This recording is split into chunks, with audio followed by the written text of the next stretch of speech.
You are below the waterline, 63 days since the coast disappeared, and you have been counting every one of them in the dark. The ship's manifest lists you as one female Senegambian, approximate value 40 pounds, and you are not sick. This will matter. The slavers keep you slightly less starved than the others because the ones who survive the crossing without fever are worth more at auction, and you understand this, and you file the understanding away like a blade you are not yet ready to draw.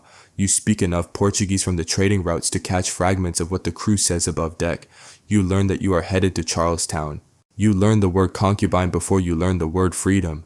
In the dark, pressed between 177 other bodies, the bilge water lapping at the base of the iron rings, you fold your hands the way your mother taught you.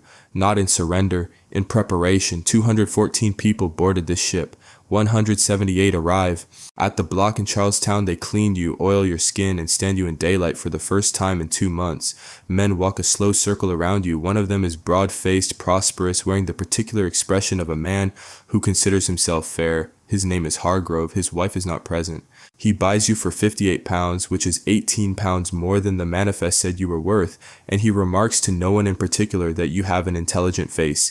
He means it as a compliment. The door closes on that compliment like a lock turning. 3 rows down, a young man is sold to a buyer who takes him inland without looking back. Your brother, you do not know the word Georgetown yet. You do not know it is 60 miles north. You commit his face to memory the way your uncle taught you to commit scripture, word by word until forgetting is impossible. You do not weep at the block. Grief displayed is information surrendered. You give them nothing. The Hargrove plantation sits back from a live oak avenue, draped in Spanish moss, white columned, the color of bone in afternoon light. You are assigned to the house, not the fields.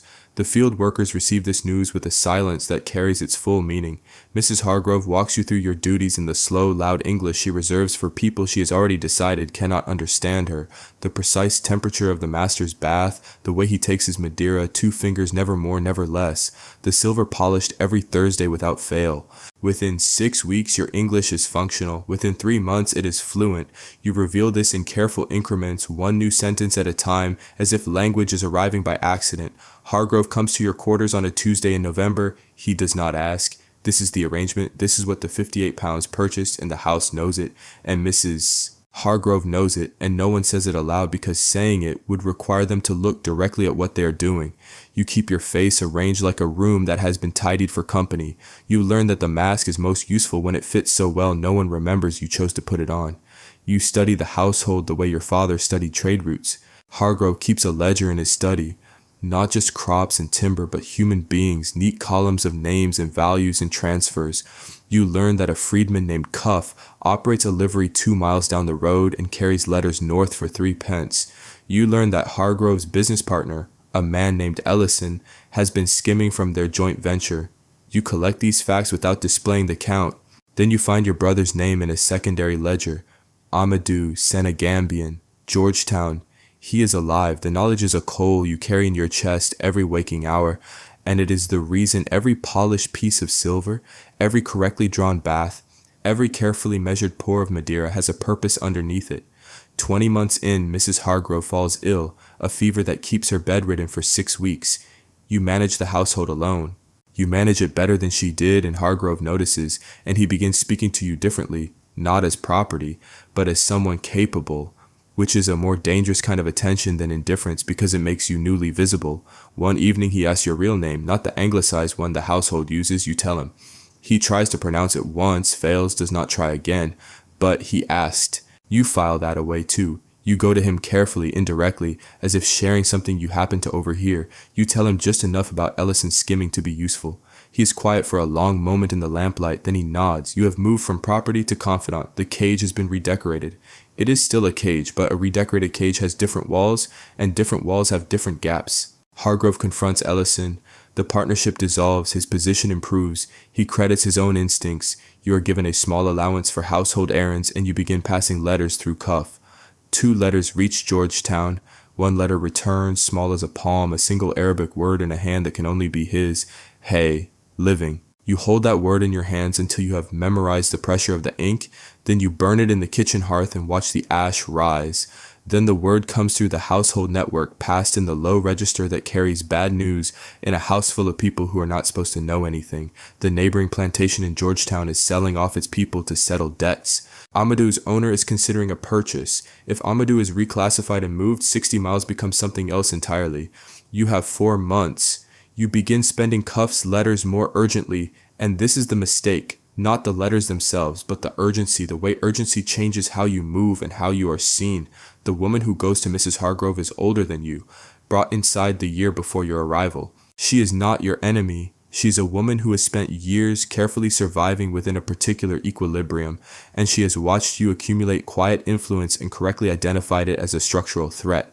You understand this. You understand it completely, even as it dismantles everything. The coin is revoked, Cuff is warned off the property.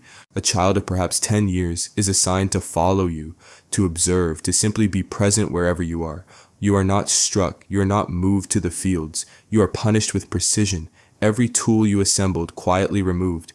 You begin teaching the boy to read from the household Bible because there is nothing else to do, and because usefulness is the only armor that is ever held. Then the final news arrives through channels you can no longer fully access, pieced together from fragments. The Georgetown sale happened, a transfer list moving south, your brother's name among them, headed to a sugar plantation in Louisiana. Louisiana is not 60 miles. Louisiana is not reachable by letter through a warned-off liveryman. For all practical purposes, Louisiana is the same distance as the ocean, vast and pointed away from you. You grieve at 4 a.m. over a pot of water you do not need to heat, in the kitchen alone without making a sound. The steam rises, your face is reflected in the dark window glass, wet, expressionless. Outside the live oaks are black shapes against a black sky, Spanish moss moving without wind. You let yourself feel it for exactly as long as you can afford to. Then you file it. You have been filing things for 3 years. The cabinet is almost full. When Hargrove falls ill in his late 50s, he calls you into his study. He tells you he is considering a deed of manumission. Your freedom conditional on 5 years of paid service in the household. He frames it as generosity. You look at him across the desk, at the document, at the quill, at his hand already shaking slightly with whatever is moving through his body.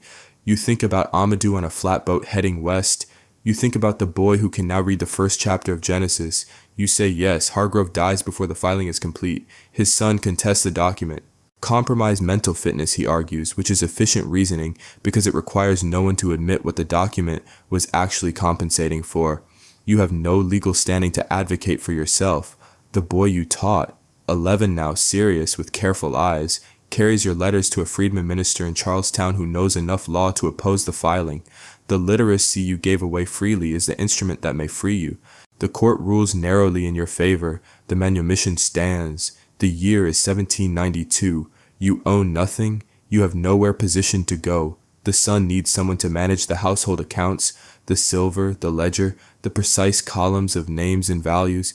And you know this house better than anyone living. You return, same rooms, same 11 rooms, same bone white walls, same silver, Thursday without fail.